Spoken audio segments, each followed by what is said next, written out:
பொன்னி சீரியல்ல சக்தியும் ரொம்ப நேரமா சந்திரசேகருக்கு பிரீத்தி மூலமா கால் பண்ணி ட்ரை பண்ணிட்டு இருக்காங்க. ஆனா சக்தியுமே கால் அட்டெண்ட் பண்ணாம இந்த பக்கம் பொன்னிய தேடுறதுல ரொம்பவே மும்மரமா இருக்காரு.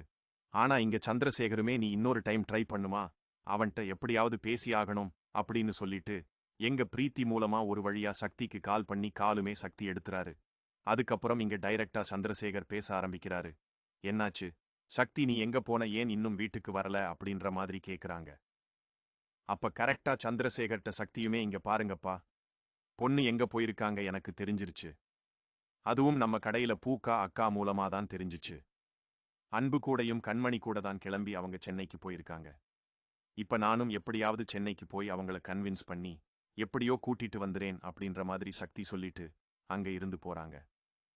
அதே நேரம் வீட்ல இருக்க சந்திரசேகருமே எப்படியாவது பொண்ணு திரும்பி வந்துட்டா எல்லாமே சரியாயிடும் அப்படின்னு சொல்லி அவங்களும் பேசிக்கிட்டு இருக்கிறாங்க. அப்ப பவானியுமே பொண்ணு ஏன் சென்னைக்கு போனா சொல்ல போனா, ஏன் அவங்க கூட போயிருக்கணும் அப்படின்னு சொல்லி யோசிச்சுட்டு இருக்கிறாங்க. அப்ப கரெக்டா அங்க வந்த ஜெயாவுமே எனக்கு தெரியும், அவ ரொம்பவே திமிர் பிடிச்சவ. அவ கண்டிப்பா இந்த வீட்டுக்கு திரும்பி வரணும்னு நினைக்க மாட்டா. அவளுக்கு எப்பவுமே அவ எடுத்த முடிவு மட்டும்தான் முக்கியம். மத்தவங்கள பத்தி எல்லாம் அவ யோசிக்கவே மாட்டாள் அப்படின்னு சொல்லிட்டு இங்க ஜெயாவுமே பொன்னிய பத்தி ரொம்பவே தப்பா பேச ஆரம்பிக்கிறாள். சொல்லப்போனா பொன்னி மேல ரொம்பவே கோபம் அதிகமாயிட்டு இருக்கு அவங்களுக்குமே. ஏன்னா அவங்க குடும்பத்தை விட்டுட்டு போனதை நினைச்சு ரொம்பவே கடுப்பாயிட்டு இருக்காங்க. இவ வேணுகிட்டு தான் பண்ணிக்கிட்டு இருக்கா.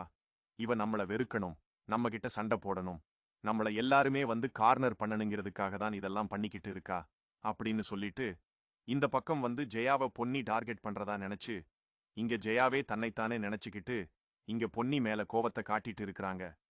ஆனா இதையெல்லாம் பார்த்துட்டு இருக்க சந்திரசேகருமே, இங்க பாரு ஜெயா, இப்படியெல்லாம் பேசிட்டு இருக்காத பொன்னி, அப்படிப்பட்ட பொண்ணே கிடையாது. அவன் நல்ல பொண்ணு சொல்லப்போனா, அவன் மட்டும் நம்ம சக்தி கூட இருந்தான்னா எல்லாமே நல்லாதான் நடக்கும் அப்படின்ற மாதிரி சொல்றாங்க. ஆனா இதுக்கு கேட்டுட்டு இருக்க ஜெயாவுமே இங்க பாருங்க, இதுக்கு மேல என்னால இந்த நாடகத்தை எல்லாம் கேட்டுட்டு இருக்க முடியாது. எனக்கு தெரிஞ்சு சக்தி வந்து திரும்பி வர சொல்லுங்க. நம்ம பழைய மாதிரி பொன்னிக்கு டைவோர்ஸ் கொடுத்துட்டு எங்க சக்திக்கும் பிரீத்திக்கும் கல்யாணத்தை பண்ணி வைப்போம் அப்படின்ற மாதிரி இவங்க பேசிட்டு இருக்காங்க. ஆனா இத கேட்டுட்டு இருந்த பவானிக்கு ரொம்பவே கடுப்பாயிடுது. என்னமா இது பைத்தியக்காரத்தனமா பேசிட்டு இருக்கீங்க?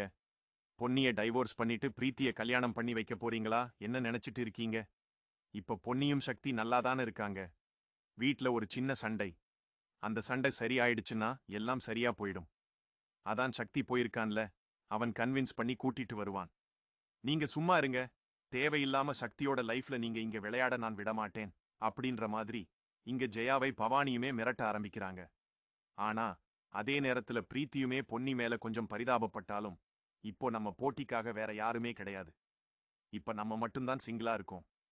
சப்போஸ் பொன்னி திரும்பி வராம போயிட்டான்னா சக்திய நம்மளே கல்யாணம் பண்ணிக்கலாம் அப்படின்ற மாதிரி அவங்களுக்கும் கொஞ்சம் கொஞ்சமா எண்ணம் தோண ஆரம்பிக்குது. ஆனா இந்த சைடுல நம்ம ரொம்பவே சேஃபா கேம் விளையாடணும், பொன்னி சைடு இருந்துதான் இந்த கேமை நம்ம நடத்தணும் அப்படின்ற மாதிரி இங்க பிரீதியுமே கொஞ்சம் ட்ரிக்ஸா யோசிக்க ஆரம்பிக்கிறாங்க. ஆனா அதே நேரம் இன்னொரு பக்கம் சக்தியுமே இங்க அன்பும் கண்மணி இருக்கிற வீட்டுக்கு போயிடுறாங்க. அங்க போனது மட்டும் இல்லாம இங்க பொன்னிய மீட் பண்ணும் அப்படிங்கிற மாதிரி அங்க இருக்கிறவங்க கிட்ட கேக்குறாங்க. அப்ப அவங்களுமே சரி கூப்பிடுறேன் அப்படின்னு சொல்லி இந்த பக்கம் பொன்னிய கூப்பிட்டு விடுறாங்க. அப்ப பொண்ணுமே சக்திய பார்த்த உடனே ரொம்பவே கடுப்போட, என்னை எதுக்காக இங்க தேடி வந்து தொந்தரவு பண்ணிட்டு இருக்கீங்க? நான் தான் சொன்னேன்ல, இதுக்கு மேல என்னால அந்த வீட்டுக்கு வர முடியாது, என்னைய நீங்க தேடாதீங்க அப்படின்னு சொல்லிட்டு தான் நான் வந்தேன். அப்புறம் எதுக்காக என்னை டார்ச்சர் பண்றீங்க அப்படின்ற மாதிரி பொன்னி கேக்குறாங்க. ஆனா பொன்னி கேட்ட கேள்விக்கு இங்க சக்தி கிட்ட பதிலே இல்லை. அவருமே வந்து தட்டு தடுமாறி, இங்க பாரு பொன்னி, நான் நீ இல்லாம என்னால இருக்க முடியாது, தயவு செஞ்சு என் கூட வந்துரு. நீ இல்லாத வாழ்க்கையை என்னால யோசிச்சு பார்க்க முடியாது. வீட்ல எல்லாரும் தப்பு பண்ணிட்டாங்க தான், ஆனா அதுக்காக என்ன பண்றது சொல்லு? நாங்க என்ன பண்ணா நீ வீட்டுக்கு வருவ அப்படின்ற மாதிரி இங்க சக்தி கேக்குறாங்க. நான் இத கேட்ட பொன்னையுமே இங்க பாருங்க, நான் அந்த வீட்டுக்கு வந்தாலும் எனக்கு அந்த மரியாதை கிடைக்காது. ஏன்னா ஜெயாத்த மனசுல முடிவாயிடுச்சு, நான் திமிர் பிடிச்சவ, என் இஷ்டத்துக்கு தான் நான் செயல்படுவேன் அப்படின்னு சொல்லி நினைச்சிட்டு இருக்காங்க. ஆனா நான் எப்பவுமே நேர்மையாவும் நியாயமாவோ தான் இருந்திருக்கேன்.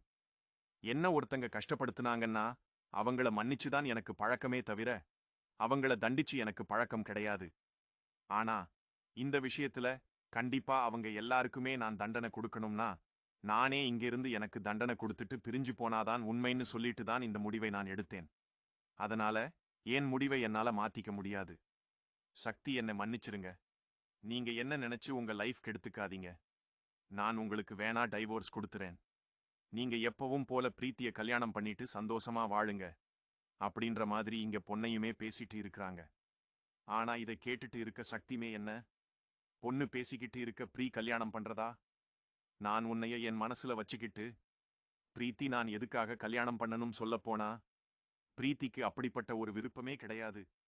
அவ கூட நீதான் இந்த வீட்டுக்கு வரணும்னு சொல்லி விரும்பிக்கிட்டு இருக்கா. ஆனா நீ என்னன்னா பிரீத்திய கல்யாணம் பண்ணிக்கன்னு சொல்லிட்டு இருக்க அப்படின்னு இங்க சக்தி கோவப்பட ஆரம்பிக்கிறாங்க. ஆனா அதே நேரம் அங்க வந்த அன்புமே, இங்க பாருங்க சக்தி, நீங்க உங்களோட கஷ்டம் என்னன்னு எனக்கு புரியுது. இந்த விஷயத்தை நம்ம ரொம்பவே சீக்கிரமா பேசி முடிக்க முடியாது. கொஞ்சம் ஆற போட்டுதான் முடிக்கணும். கொஞ்சம் பொன்னி மனசு மாறுறதுக்கு கொஞ்சம் வாய்ப்பு கொடுங்க அப்படின்ற மாதிரி இங்க இவருமே சொல்றாரு. ஆனா இதை கேட்டு சக்திக்கு சுத்தமா பொறுமை இல்லை.